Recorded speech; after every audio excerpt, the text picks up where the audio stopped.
your loan is closed and moving day is finally over. And if we're being real here, you still have some boxes that need to be unpacked. But you're busy getting back to your everyday life. I get it. Buying a home and moving are very time consuming, and it's easy to overlook things that need to be top of mind after the home is closed. But no one's really talking to you about these things. So let's make home ownership easy now that your home buying journey is over. Hit that like button, keep listening, and put these 5 things at the top of your to-do list. First up, let's talk about protecting your asset. It's really important to have adequate insurance coverage on your home. It's super duper important. You get your homeowner's insurance policy quoted and binded and bonded when you're under contract, and maybe you never look at it again. And years go by and you haven't really made any updates to account for an increase in building and labor costs to replace the home if something were to happen to it. You don't make any update to how much your home should be covered for based on any renovations or improvements that you have made to the home. So it's really important to have, ideally every year, but worst case every other year, to sit down with your insurance agent and really go over your coverage on your home and other policies that you have to make sure that you are properly covered, God forbid, in the event that something happens. The second mistake I see home buyers make after they've closed on the home is not having a healthy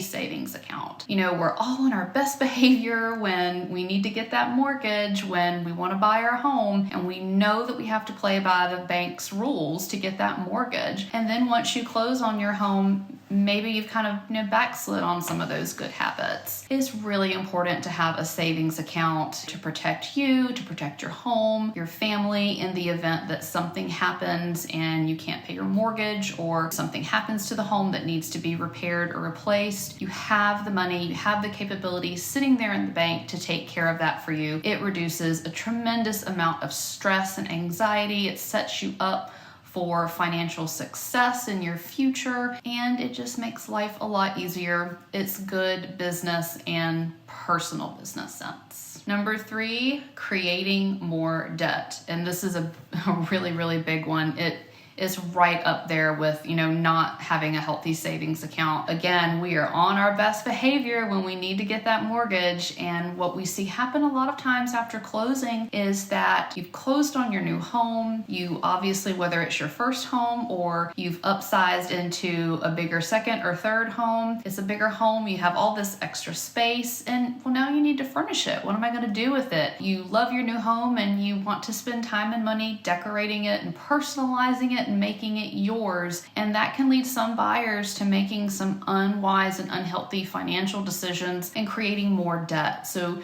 please be on the lookout for that. Don't max out your credit cards. Please be mindful of overextending yourself on furniture loans. It's great to be excited about being in your new home. Please take the time and the resources, personalize it and make it yours. There is a responsible way to go about doing that. You do not want to create so much debt that you are putting yourself in a position of financial stress later on down the road, especially if something happens and you need to sell your home and buy somewhere else, or you want to keep your home and turn it into an income producing property and purchase something else. The more debt you create for yourself, the more limited you are in your financial options moving forward. So be sure to be conservative when it comes to debt. Number 4 is forgetting that your home is an investment. And there's a lot of ways that new homeowners forget that their home is an investment. The 2 that I see the most are forgetting to do the routine maintenance and updates that every home needs, that you're going to be responsible for as a new homeowner. And the second thing is not addressing any items from the home inspection report that were not taken care of by the seller. We see it so many times. You forget about those items, years go by, you never fix them, and then it comes time to sell your home and those issues still exist, and your buyer who wants to purchase your home, their inspector's going to find them. They're going to want to come come back and probably negotiate for you to do those things. And the issue might have escalated to a point where it's going to cost you more time and therefore more money to take care of it. So make sure to prioritize making time and allocating money to taking care of those items that were found on the home inspection report. Be sure to be a good steward of your home. Regularly maintain your heating and air system. Try to keep your home under a termite bond. If it looks like there's an issue with the roof, get a roofer out there ASAP to take a look at it. Take care of your home so that one day your home is going to take care of you. And then the next way that I see this happening is kind of forgetting that you have an option to maximize your profit on your home one day. A lot of homeowners choose to sell before they buy their next home, but remember to think about how can I maximize my profit on this home. I've done a video previously about all the different ways that you can turn your home into an income stream. Check the comments for a link to that video, and also I'll put a link in the description as well. Listen to that. If you don't maintain your home, if you don't take care of repairs and routine maintenance, it's going to be a lot harder to max out your profit, whether you're selling it or turning it into some kind of income producing investment property. So always make sure that when you're taking care of your home, you're thinking, I'm taking care of my home because one day my home is going to take care of me by providing me with a profit from all this time and energy and financial resources that I have put into it. And coming in last at number 5 is making costly updates without your realtor's advice. Realtor, not realtor. Sorry. I see a lot of times a lot of clients are so afraid to pick up the phone and call us or send us an email and ask for advice after closing because they feel like the transaction is done and this isn't really something that we handle. I can't speak for all agents, but I'm speaking for myself here. If you have a renovation project that you want to do at your home, even if it's just simple cosmetic updates, definitely if you're wanting to do a more intensive renovation, especially if you're doing some kind of addition onto the home or making structural changes, please call me. Call your real estate agent. Set an appointment to, at minimum, have a phone conversation with them. Talk to them about what you're thinking about doing so that you can really get their perspective and opinion on if the changes you are making are financially going to be beneficial for you based on what your goals are with the home for the next, I don't know, like say 5 to 10 years. Certain updates and renovations may not make sense if you have the intention of turning your home into an income producing property. If you're going to turn it into a rental run one day, it might not be necessary for you to do certain cosmetic renovations. It might be a great idea to do some of those cosmetic renovations, if you intend to live in your home for several years, but one day sell it. But if you become too personalized in your decisions, it could make it harder to sell your home one day because it's so taste specific. It just might not speak to enough buyers to gain interest when it goes on the market. And then the other thing we see is sometimes people putting so much money into their home with their renovation work that they're not able to recoup the cost. They have just substantially priced themselves out of the market compared to all their neighbors. So you really want to do that. Have that conversation,